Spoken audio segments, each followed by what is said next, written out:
Hello, and welcome to Further Comments. Really thrilled to be here with Horace. Horace, how are you today?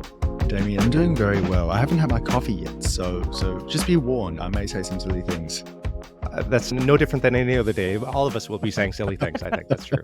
So today we're thrilled to have somebody really smart and talented and good with us, Electra Japonas. And I think I mispronounced your name, but I've known Electra now for about a couple of years. And Electra is doing amazing things with standardization and being able to try to make our industry work better. So Electra, why don't you give the listeners who don't know your background a little bit of your background? Thank you. Thanks, Damien, for the introduction that now makes me feel pressure to come across as a certain way. So I started off on the standardization journey about 3 years ago now. And it was just a natural evolution of things, really, because I was running TLB, which was a legal consultancy. And then having seen the extreme mess that the contracting world was in, I thought of this idea that then came to become a reality in quite a short space of time, which we'll talk about in more detail, I'm sure. But yes, it's great to be here today, and thanks for inviting me. Oh, Electra, we are overjoyed that you're joining us today in this conversation. And I read in the news recently that you, or One NDA, has been acquired by Law Insider. Tell us a little bit more about that, because that to me seems like a really interesting merger. Yeah, I'm really excited about this, and I'm so happy that it's happened because I started One NDA, as I said, 3 years ago, and it's been gaining traction, but it's been very organic. We have 4,000 adopters now of One NDA, which is incredible considering that it was all organic and it happened through our community and ambassadors. But we know that we need to move fast, and I feel this sense of urgency because with the rise of things like ChatGPT, people are just using that to create more and more contracts, which I think is the wrong use case for generative AI. And I see us going down a path where the volume and complexity of these agreements just gets worse and worse and worse.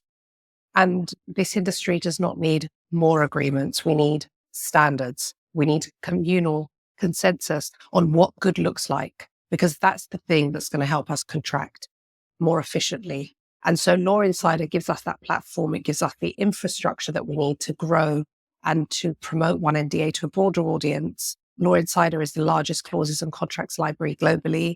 It has 3 million registered users. We get access to that audience instantly, which is incredible for our growth. So we're hoping that we can get to 10,000 adopters really quickly, because having looked at other standardization initiatives and the breadth of what we're trying to do with the NDA, considering it's not just in a vertical like the ISDA is, we'd like to get to 10,000 adopters really quickly, because I think that that's when we're going to be able to see the network effect that One NDA is capable of.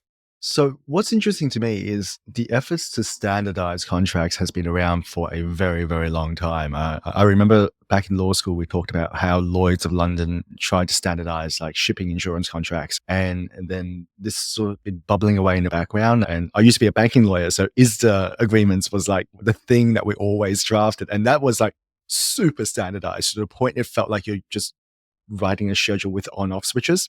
So why now, I guess? You kind of mentioned large language models as being like one of the drivers, but I'm curious as to kind of what you forecast for the future based on what's happened in the past. I mean, I think standardization works when it comes to law and contracts. It works. We have various industries in which standardization has been extremely successful. If we look at the construction industry, it just lives on standardization.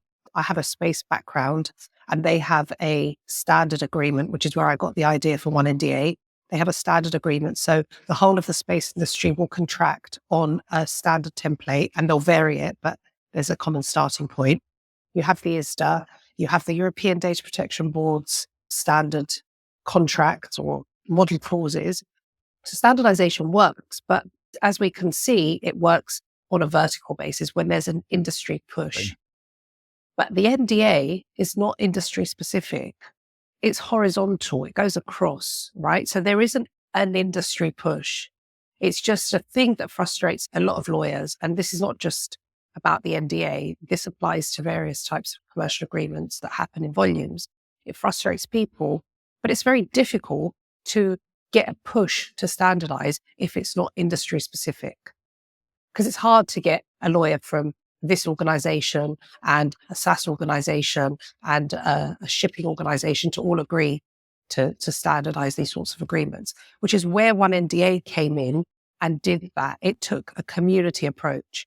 And having seen other standards in the past that were less successful, they had the right intentions. But I think the uniqueness of one NDA lies in the fact that this is a community-driven initiative and the community is coming together to go, okay, this isn't an industry-specific problem, but I, as a lawyer, do not want to review NDAs anymore to the extent that I have. So that's, I think, the way that we're going to change the way that we contract is taking a community-driven approach. I think that's right. And to get a community buy-in, of course, I have some experience within Sally to be able to get community buy-in. I found that you have to find that the value to be standardized has to be greater than the value to be bespoke. And so what is the value being driven and to whom? So you can imagine what is the value to the lawyers is one question. And what is the value to the clients is the second question. The client value to the clients is obvious to standardization, right? If you standardize one NDA, for example, there would be fewer disputes, there would be fewer negotiations, fewer turns on the NDA. Therefore, the bill will be lower under the hourly model. So the value to the clients is very high. But of course, if I'm billing by the hour as a lawyer, of course, those turns make me more money. So the value to me to standardize as a lawyer would be maybe less. So it's harder to standardize from an hourly billing standpoint. Electra, why don't you talk about a little bit about balancing those? What is the value and to whom is the value being procured? To the client and to the lawyers, and how you navigated that? Yeah, that's a good question. So when I was running TLB, we had an arm of the business that grew exponentially during COVID. And that arm was responsible for reviewing contracts, contract overflow that came from in-house legal teams. And we found that 63% of the agreements we reviewed were NDAs, but that only accounted for 7% of our revenue. So no one's making loads of money off these documents. And we're not proposing that we standardize really bespoke agreements. I mean, we could standardize the boilerplate, but the things that are taking up law firms' times that allows them to bill isn't really things like the NDA or a severance clause, right? It's the more bespoke, nuanced, meaty stuff. And that's actually what the client wants to be paid for. And I also found out, sorry, just sidebar, I found out that one of the Magic Circle law firms in London has 24-hour service where if you're doing an M&A deal, they've got a paralegal that just sits there and just accepts NDAs and they review them for free as part and parcel of the M&A offering. So these guys are not making money. Those paralegals are not loving their lives because that's not really what you want to be doing with your career. So they don't serve anybody. So that's really what I would say to any law firm that's worried about standardization in terms of how it's going to affect their bottom line. But I think the problem for the law firms and the reason why they may not go with adoption of a standard isn't necessarily in how it's going to affect their finances. It's more around them putting a stake in the ground and publicly saying, we stand by this document.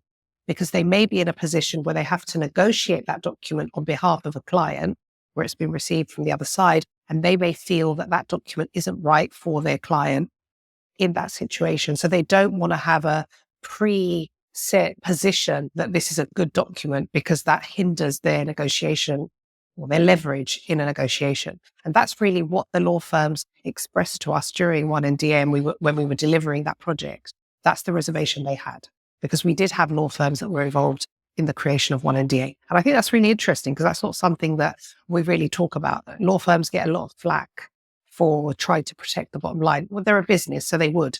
But on the other hand, this stuff isn't the thing that's making them loads of money.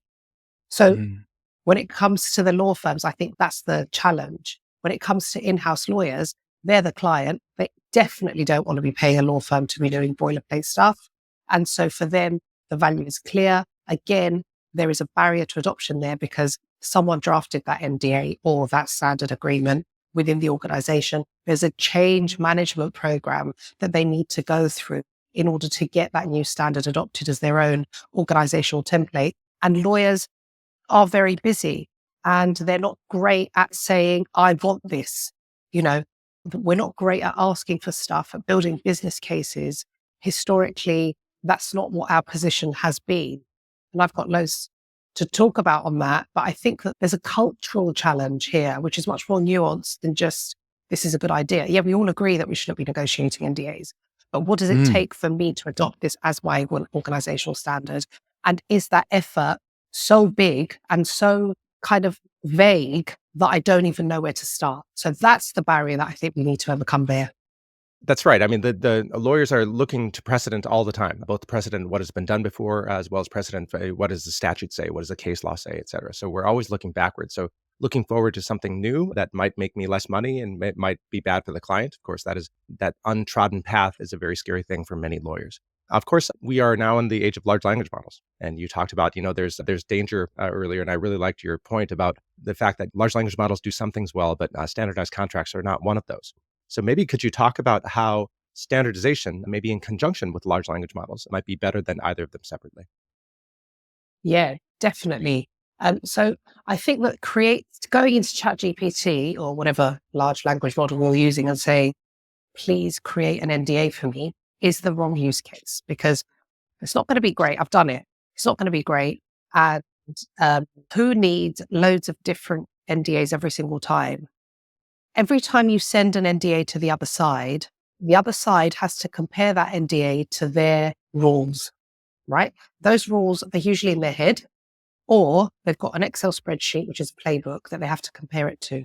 That's where I think large language models can come into play. By doing that bit, if we can codify what a standard is so that you've got the template, but you've also got a set of rules that underpin the standard, that call out the things that make up that standard, whether they're explicitly stated in that agreement or they're implied. So as an example, in one NDA, we say you need to use email for notices. That's an explicit principle. But there's no penalties clause in there, because penalties in one NDA's opinion is not an appropriate provision to include in an NDA. That's an implicit core principle.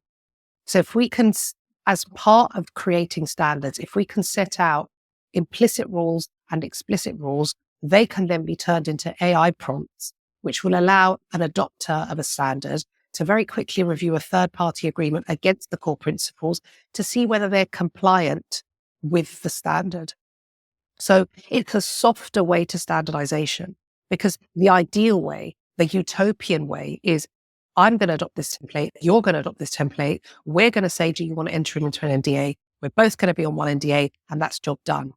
But in a world where that's not always possible, which we know that is the reality, and the other side insists on their NDA, what we can do with large language models is give people a vehicle to very quickly assess whether that third-party paper complies with that standard or not.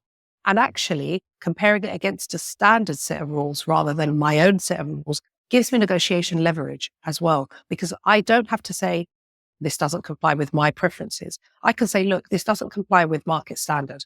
And one NDA is a market standard. So I think that's a really good use case for large language models. So I think that's interesting, because there is a stronger push among some of the vendors of contract software to essentially help clients build playbooks. And what you've described as the one NDA principles doesn't really fit into the playbook sort of like paradigm. It needs some modifications to fit into a playbook paradigm, because you have here's my form of NDA, whereas playbooks are much more kind of principled rules, generally speaking. And playbooks almost always have fallback positions of like, this is our preferred position. This is if we want to go really hard ass, and this is if we're going to be nice and play nice. And in that sort of scenario where you need these fallback positions, how do you see that interacting with one NDA going forward? Well, I mean, I've always been in two minds about fallback positions, because I know that we're trying to get to the best possible outcome for us or our client. But in a world where you could expose all your fallback positions, and you're not using your fallback positions to iteratively get to, it's like pushing your boundary. I'm going to push it this bit, this much. Oh, you don't like that?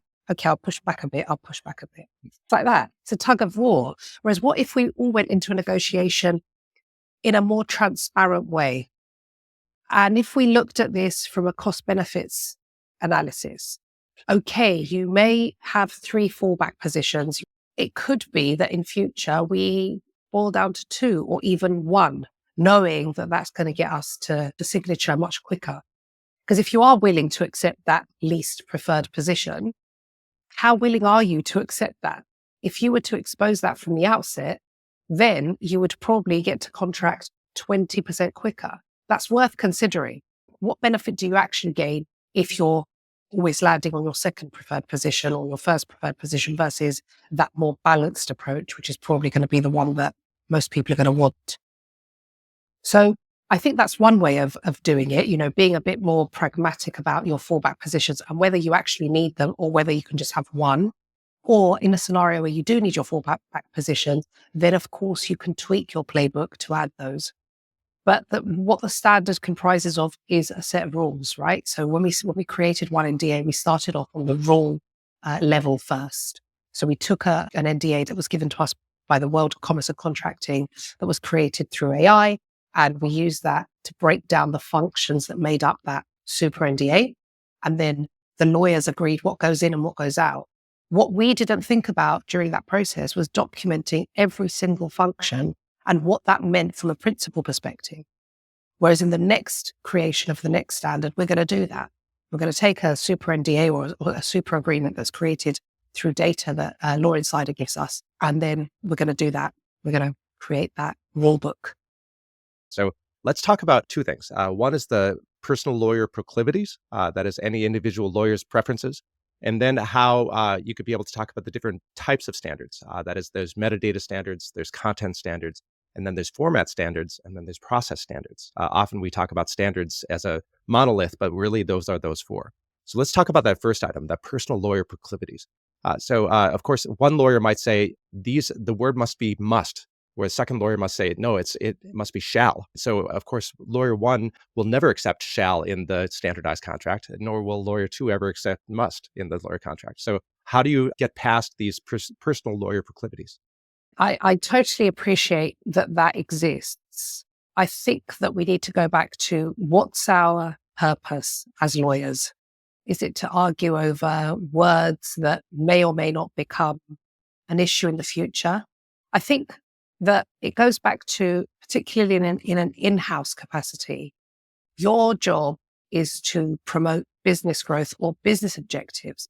Your job is to understand what the business wants to achieve, and you need to get them there with the most acceptable level of risk. And I'm not saying without risk or by reducing risk. It's about understanding the risk appetite of the business and then applying the correct methods to get them to where they want to go within their risk parameters, right? Arguing over must or shall isn't doing anyone any favors when it comes to that. And I don't think the business necessarily cares whether we're using must or shall.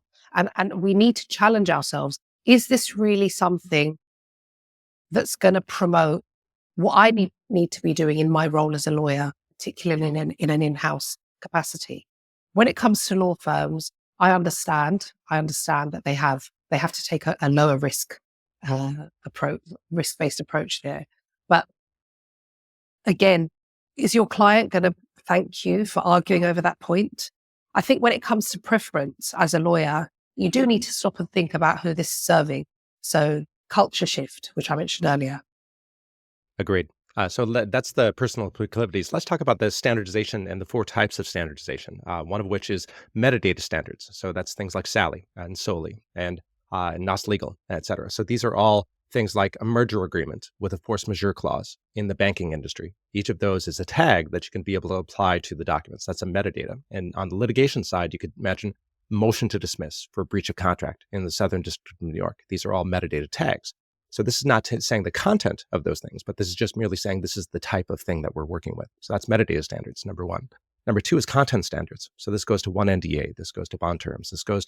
This is what the standard NDA looks like. That is the content, must versus shall, et cetera. And then you have format standards. Will this be in XML? Will this be in JSON? What is the format in which we're going to be negotiating these things? And then number four, what is the process for negotiating, or what is the process for being able to litigate this type of matter? And of course, there are playbooks on process that are different than content, format, and metadata. So Electra, maybe could you talk about how one NDA plays within the standard format and trying to alleviate some of the confusion amongst those four types of standards?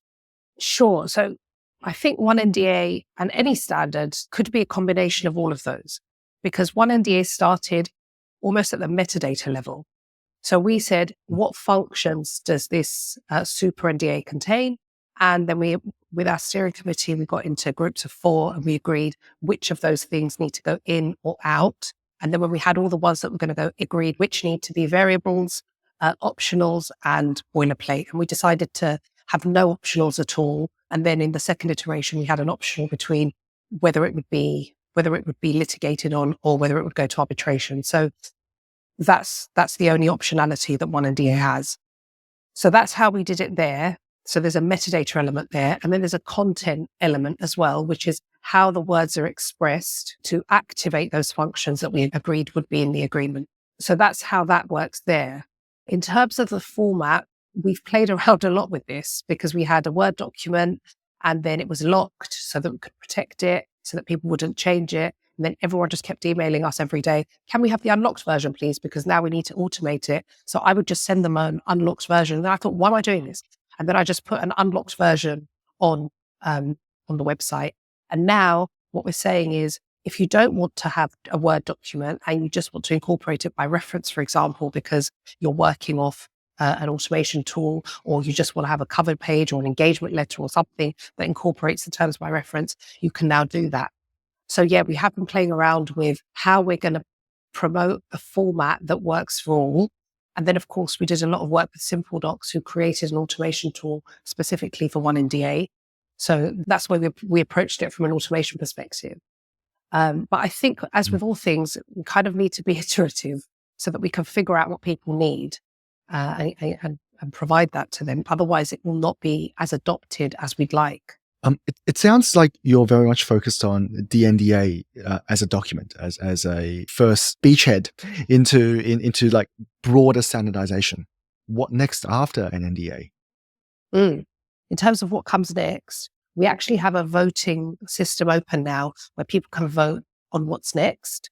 We went to Legal Geek last week and we had a QR code where people could vote. What's in the lead now is one SaaS agreement. People want us to do one SaaS agreement.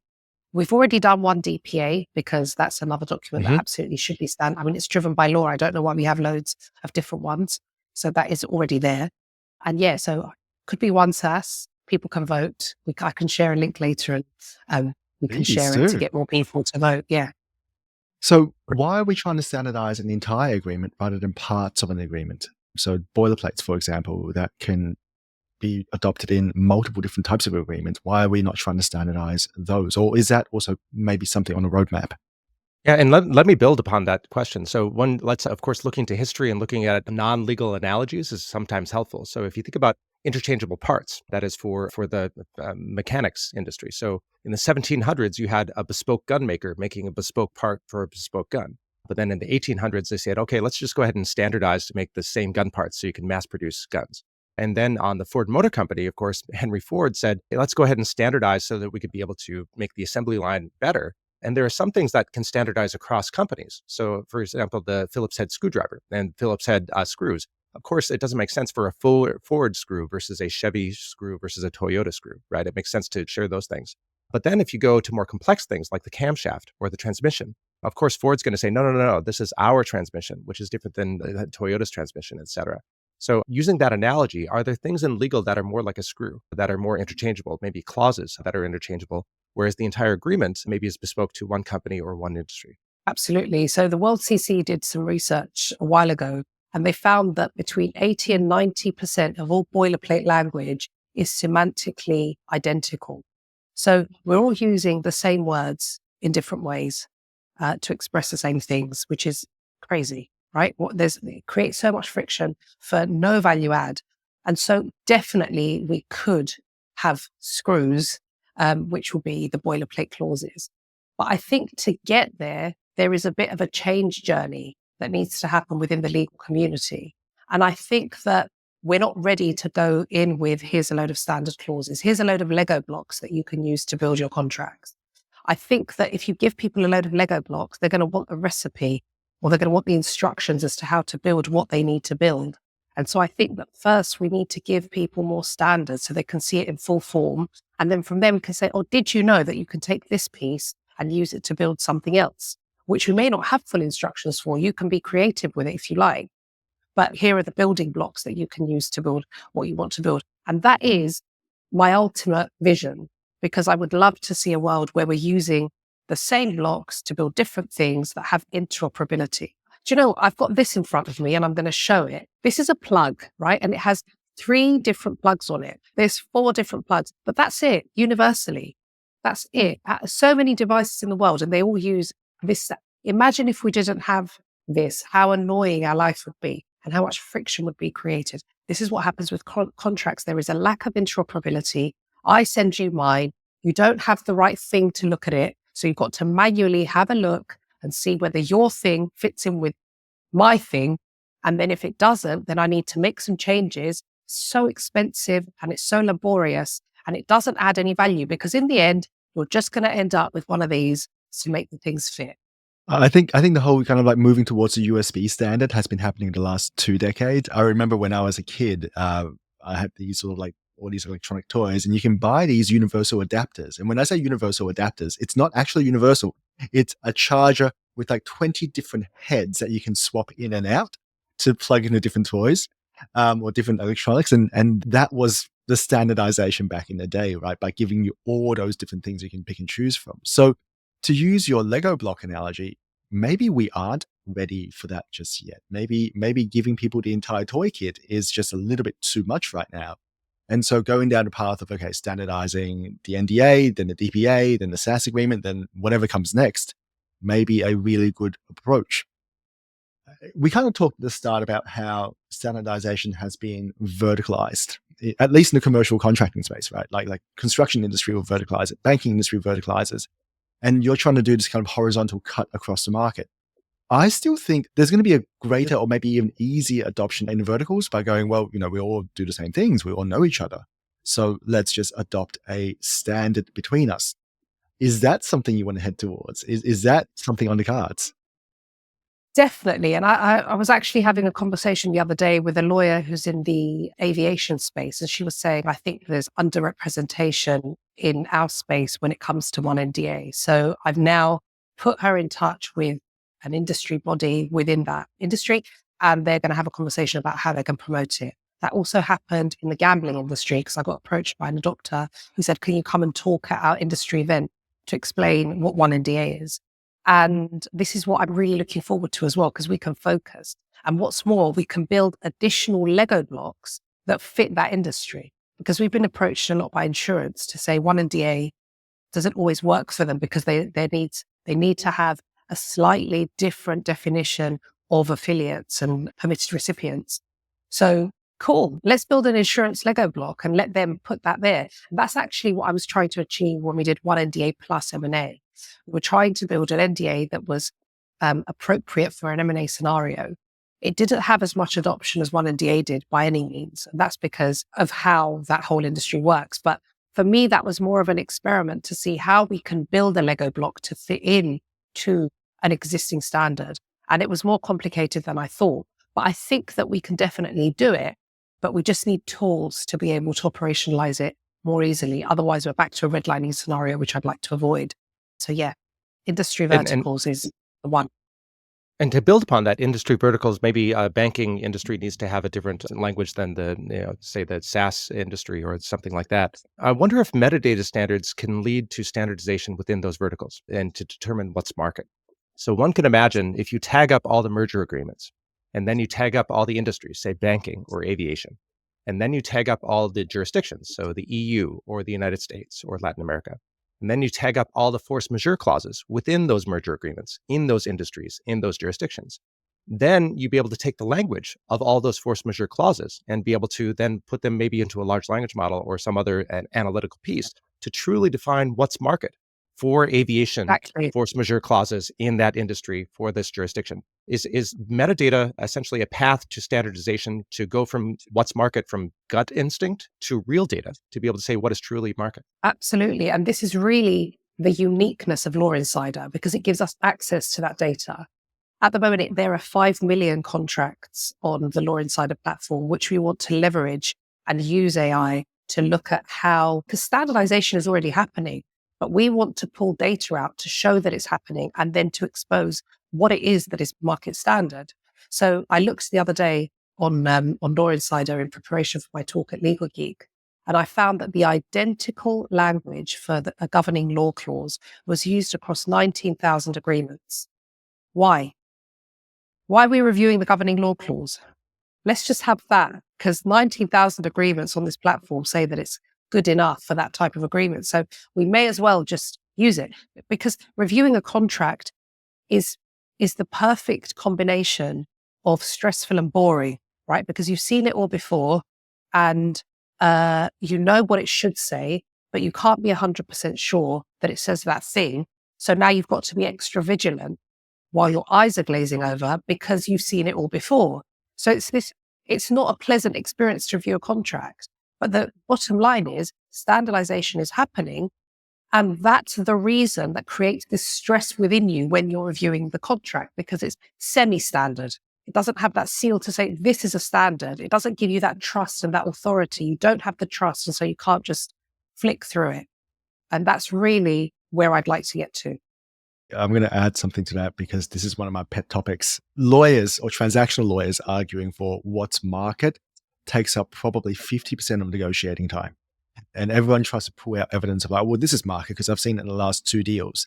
How can you possibly say something is market if you've seen it in 2 deals of an invisible 1,000 deals that exist out there? Yeah. And so having the visibility that Law Insider has, I think is a huge stepping stone to getting to that final point when you can point to actual data and say, look at that. That is standard because 19,000 agreements have this clause or use this exact language.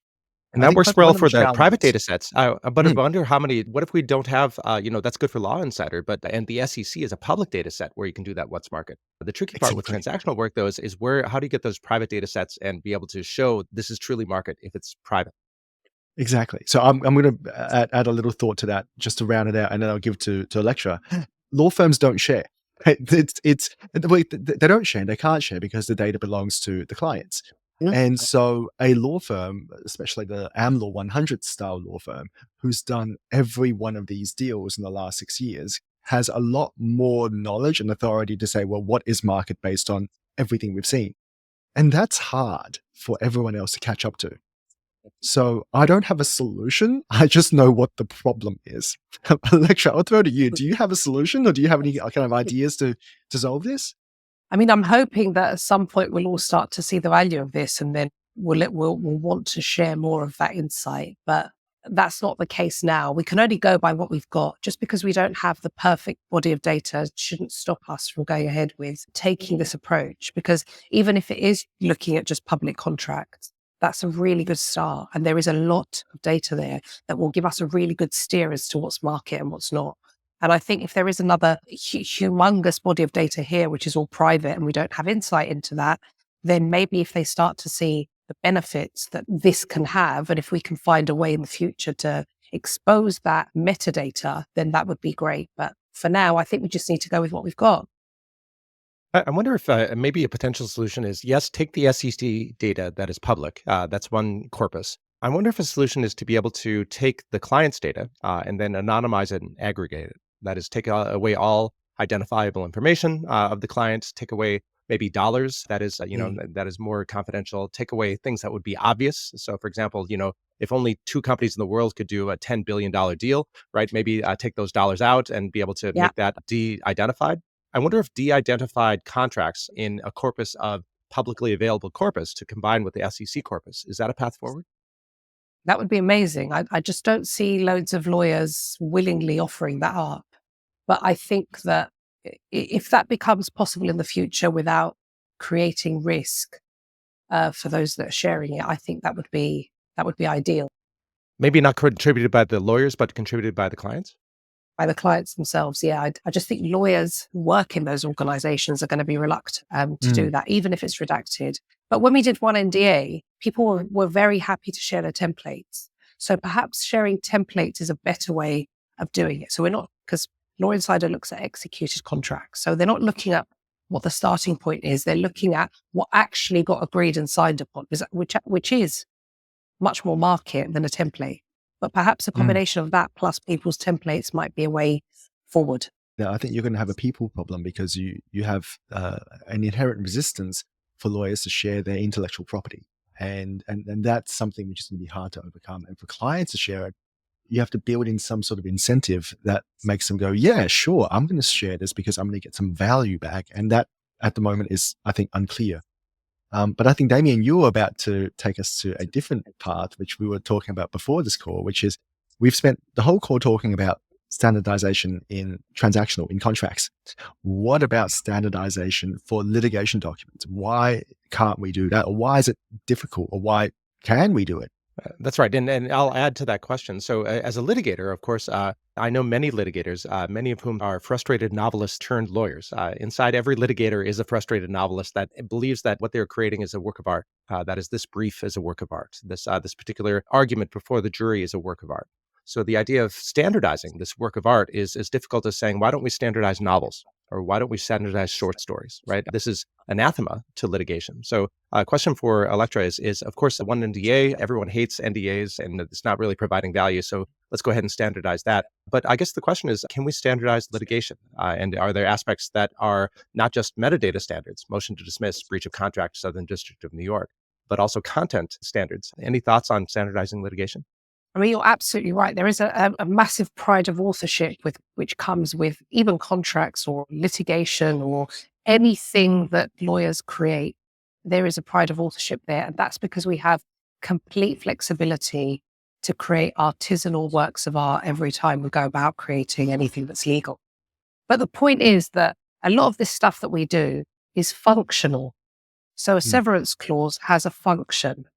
And there is no intellectual property associated with that. There's no IP in a severance clause. There's no value other than the fact that it does a thing. And I think that once we can get to the point where people realize that their value as lawyers goes beyond wordsmithing to express a function, and it's more around adding strategic value through your experience and through the advice that you can provide and through your communication skills and being able to understand a business and how it works and what they need from you. That's really what the value of a lawyer is. But I think for too long, potentially because we didn't have the tools to do things really quickly and in an automated way, for most of our history as lawyers, we were rewarded by how well we can express ourselves and how cleverly we can draft a clause.